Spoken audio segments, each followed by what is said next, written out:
Hello, hello, hello, my friends. It is Monday night or whenever you are streaming this, wherever you are streaming it, you are in the bike lane.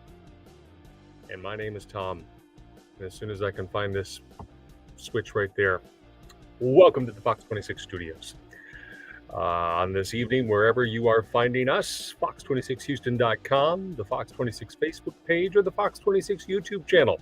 Lots of options. So here we are.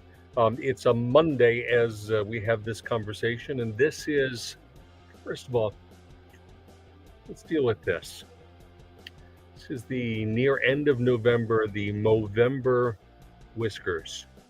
So, not bad, except for the fact that there's not a lot of non-gray there, which kind of sucks. So, of course, Movember is about men's health awareness. So, dudes, don't be ashamed. Get yourself checked out. Prostate cancer, testicular cancer, depression, whatever. Get checked out. If it's your health, guess what? If you don't check it out, chances are some point, I mean, it's a one-way trip for all of us, but you don't want to exit the scene sooner than you have to, do you? Bicycle racing.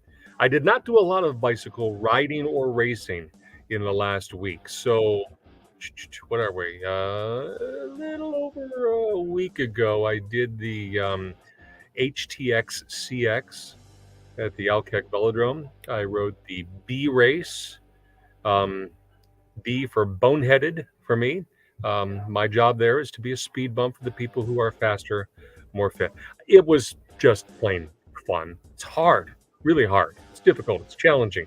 Pin your heart rate from the jump, and you, at least in that race, you keep it up going for 30 minutes. And then you're gloriously happy when the judges say, all right, you're done. But one of the great things about this race and every other race you do in this area or in a wider regional area, there are invariably pictures that appear of all the goings on at the event. Everybody, nearly everybody, has a picture where they can say, hey, look, there I am. And there are some great photographers here, but I want to talk about one in particular who has become a friend. Oh, sorry, I'm knocking on the computer there. Corvin Alstot is his name there. Let's do that. That's the topic. Corvin Alstot, cyclist and photographer here on the bike lane. We'll get to how I met Corvin in just a moment, but everybody in this area who rides a bicycle and does some sort of event, primarily races, but other events, has either seen this guy or they know this guy. And he knows so many people. And he's just a fantastic individual. And he is one of the cohesive things that makes the cycling community what it is. So let's start by meeting Corvin for a little bit. This was at the HTX CX, the cyclocross race at the Alkek Velodrome. I guess this would at this point be 2 Sundays ago. So take a look.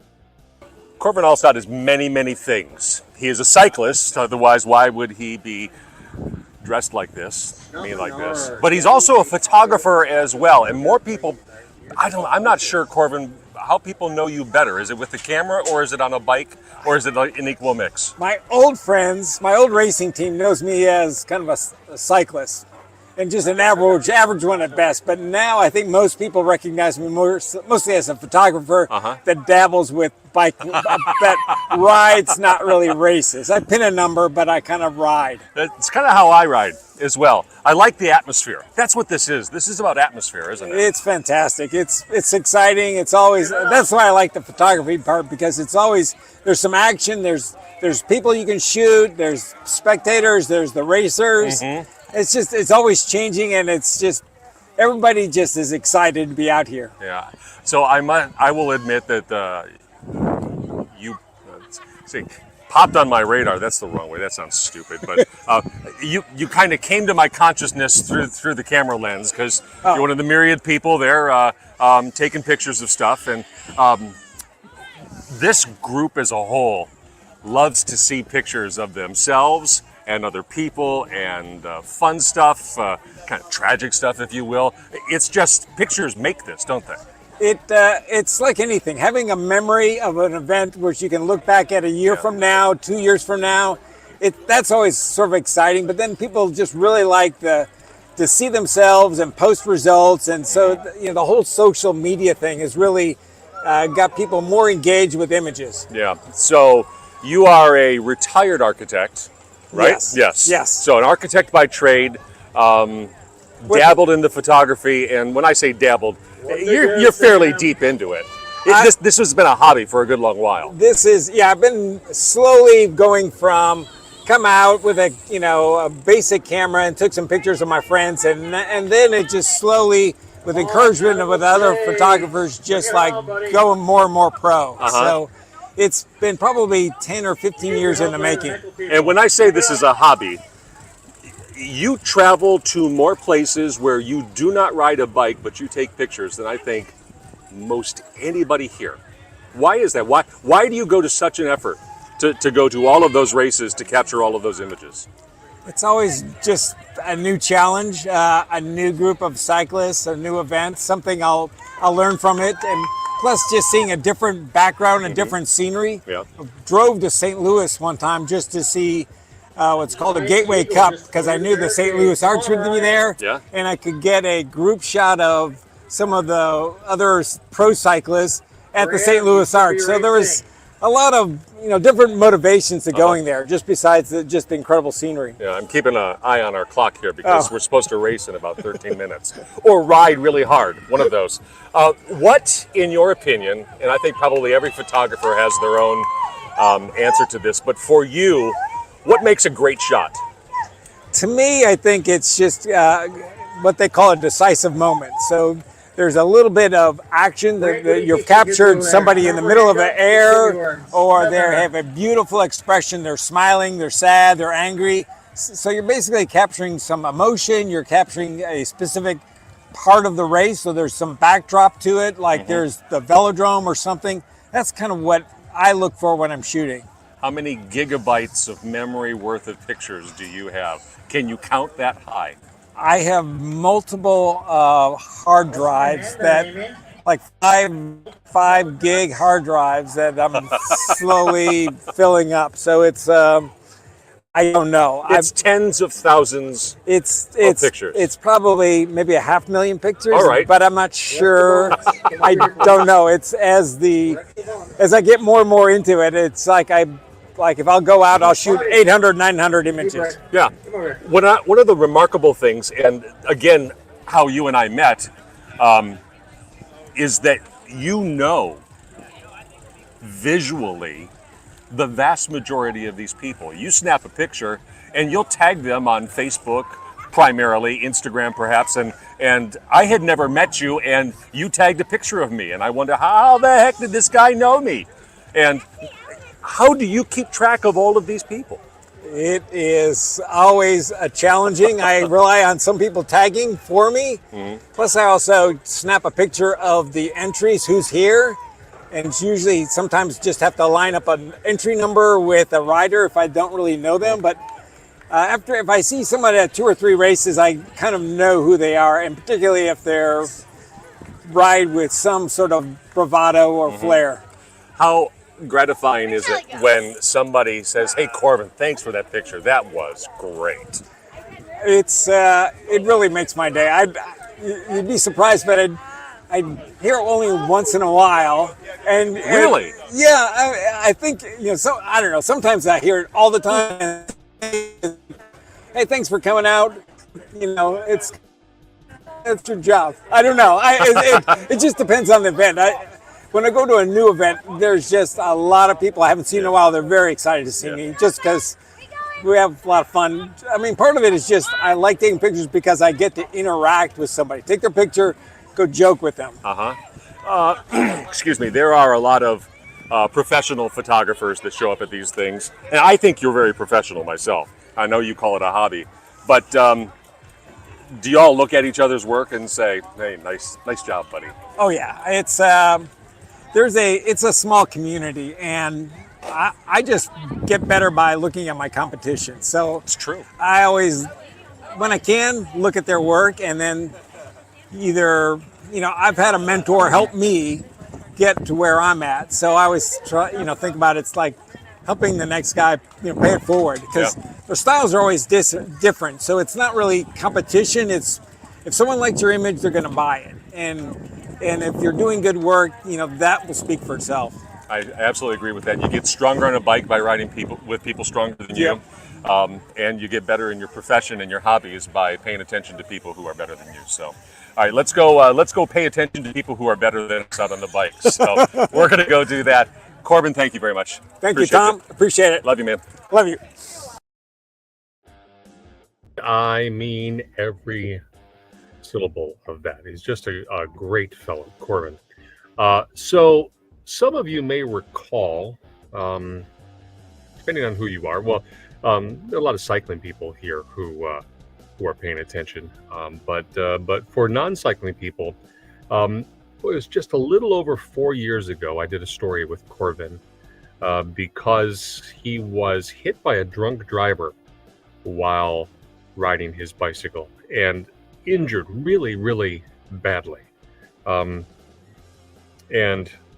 the fact that he survived that, the drunk driver was caught and sent to court, and I'm not able to tell you what the disposition of that case was, but if Corvin were here, he could certainly tell us. But just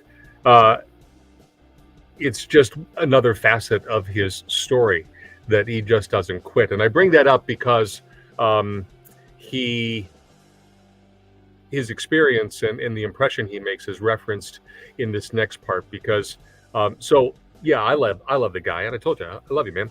But a lot of people know Corvin and like Corvin, and so as soon as we were done riding, and neither of us won the race that we went off to participate in, he got off the bike and he started taking pictures, and I followed him around just a little bit. Here you go.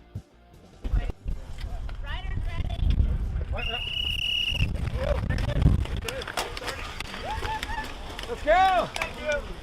Go, Daryl. What's the best thing about having Corvin out here taking pictures? He's always in white, and I love that because it doesn't matter if it's the muddiest race of the year, white shirt, khaki pants. Beaded belt. You can always guarantee that he'll be in that. And you know where to smile. Exactly. He stands out.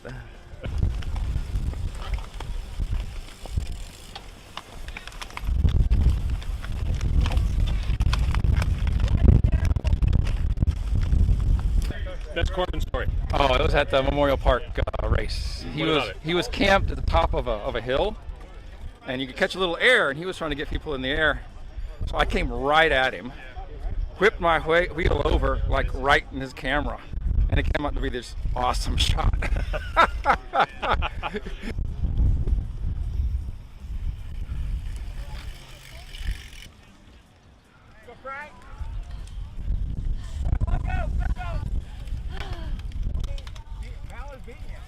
The best thing is you get some pro shots of yourself looking awesome on the bike, and he knows all the angles to make you look good. So yeah, take advantage of that for sure.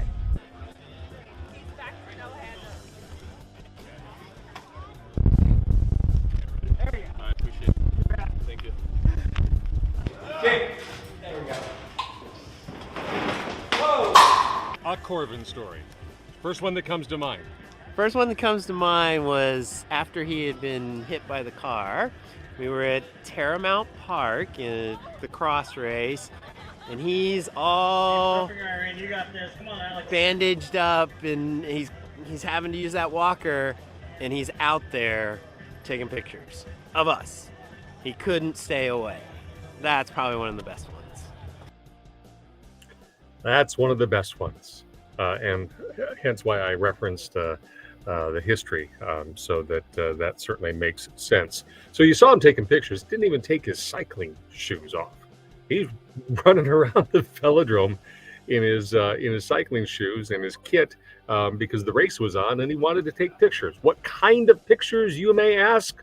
Well, let's take a look at them. Corvin was kind enough to share the photo dump from that particular event, so we can look at it now, and let's see here. So there are hundreds of pictures here, and you never know which one's going to be great. You got a little posing going on right there. People taking hand ups there. It's one of my teammates, Carlos. That's the hand up crew there. These guys kicking back, and I like this next one here because, oh, look who's there on the upper right corner. There's Tom taking pictures of Corvin, taking pictures. There's Frank. We saw him. That's Daryl getting the hand ups as well. Let's get some of these other pictures, which show. And there was a couple of really notable ones here. The picture that Corvin snapped there on the stairwell, there it is. This guy wasn't posing; he just showed up. And another picture that we saw, Dad and his daughters. How cool is that? Former teammate Rodney Rios, strong rider. Let's see. I don't know all of these people. That's the winner of this race. This is the A race. This is the varsity race. They raced for 45 minutes. Zach Ross there came from behind. You notice the sand? Oh man, the sand. So the deal about cyclocross is that there are obstacles, things you got to jump over, steps you got to climb, hills you got to climb, and junk you have to cycle through. So they created this sand pit here, and rare is the person who makes it cleanly through the sand without bobbling a little bit. Pamela there, she did just fine. That's Frank Cano, did just fine. Daryl, whoa, I like the whoa face. And these are the kinds of things that just catch people's attention. The barriers here, it's a really great shot here. Look at this one coming up right. There's Daryl. Look at this one. 3 people going over the barriers simultaneously. That's just a great shot. And he's there just taking pictures. And then there are also these pictures as well. People just mugging for the camera. Corvin will come right up. He'll stick the lens right in you, and you can keep a straight face, or you can mug just a little bit. So we got a little mugging as well. So one of the personalities that makes the whole deal, that is cycling and racing and events like that, just kind of fun. So that's why I share it with you. You notice there along the bottom, right there, there are various ways to get a hold of me. And I bring this up because over the weekend, a friend of mine who owns a bike shop hit me up with about a half a dozen great bike lane ideas. Very visual, very informative for all kinds of people. Whether you race bikes, whether you ride around the neighborhood, you hit the trails, or you ride to school, there's something for everybody here and some great ideas. So hit me up, do the email, do the Facebook, do the X/Twitter, wherever you are. I'm not on Instagram. I could put Instagram here. Tom's Texas, TOMZ Texas. I'm not on the TikTok, so don't bother with that. But great ideas. Got one set up for next Monday, as a matter of fact, which is a great program in this season of giving where some people are going to be getting some bicycles, which is just really fantastic. So I'm glad to share that as well. So I hope you're having a great opportunity to ride. It's going to be a little sloppy. It's going to be a little bit cold. The elements are changing. So it's cooler, it's windier, and sometimes rainier. So be safe. Keep the rubber side down. Hit me up with an idea. If you see me on a bike, please say hi. And if you're out on a bike and you see another cyclist, wave at them. It's just a good thing to do. They're in the bike lane where everything is nice and we all get to ride bikes. And that is ultimately what's most important. Until next time, my friends, we'll see you right here. I'm Tom in the bike lane. See you later.